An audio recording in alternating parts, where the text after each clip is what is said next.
India আমরা যাব না, তারপরে ভেন্যু যদি আইসিসি ঠিক করে যে বাংলাদেশে খেলা হবে বা শ্রীলঙ্কায় খেলা হবে, সেটা অন্য ব্যাপার। এই যে অপমানটা করেছে, এটা আমাদের জাতির অপমান করা হয়েছে।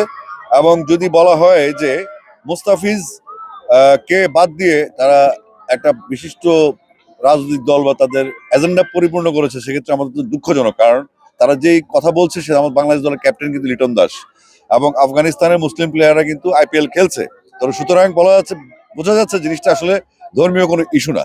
এটা হচ্ছে টোটালি বাংলাদেশকে যেভাবে চলে আসছে গত কয়েক বছর ধরে প্র্যাকটিসটা, সেই প্র্যাকটিসটা একটা অন্তর্ভুক্ত একটা ঘটনা। তো আমরা আইসিসি কে চিঠি দিয়েছি, আমরা বিসি বোর্ড মিটিং কালকে আমরা রাতে করেছি। স্যান্ডেলিনা সো, রূপচর্চায় আভিজাত্য। আজকে দুপুরে আমরা দফায় দফায় মিটিং করেছি এবং আমরা সিদ্ধান্ত নিয়েছি আমাদের দল আমরা IPL world cup T20 world cup খেলতে পাঠাবো না। কারণ আমরা নিরাপত্তা সংকটে আছি, নিরাপত্তা সংশয় আছে। কারণ সেখানে আমাদের প্রচুর পরিমাণে মিডিয়া কর্মী থাকবে, আমাদের দর্শক থাকবে, আমাদের সংগঠকরা থাকবে। তো তাদের নিরাপত্তা একটা ইস্যু, এবং বাংলাদেশ থেকে বহু সন্ত্রাসী এখন ইন্ডিয়াতে পালিয়ে আছে। তো সেটা আমাদের জন্য নিরাপত্তার জন্য হুমকির কারণ। সাপোর্টার্স কখন কিভাবে হয়ে যায় আমরা জানি না।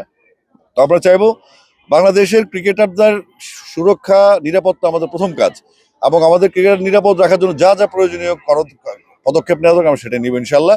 এবং আমরা আশা করছি না, আমরা কোনো ভেন্যুর কথা বলছি না, আমরা চাচ্ছি ইন্ডিয়া আমরা যাব না, তারপরে ভেন্যু যদি আইসিসি ঠিক করে যে বাংলাদেশে খেলা হবে বা শ্রীলঙ্কায় খেলা হবে, সেটা অন্য ব্যাপার। কিন্তু ভারত না যাওয়ার সিদ্ধান্ত আমরা নিয়েছি, কারণ আমরা নিরাপত্তা বোধ করছি না।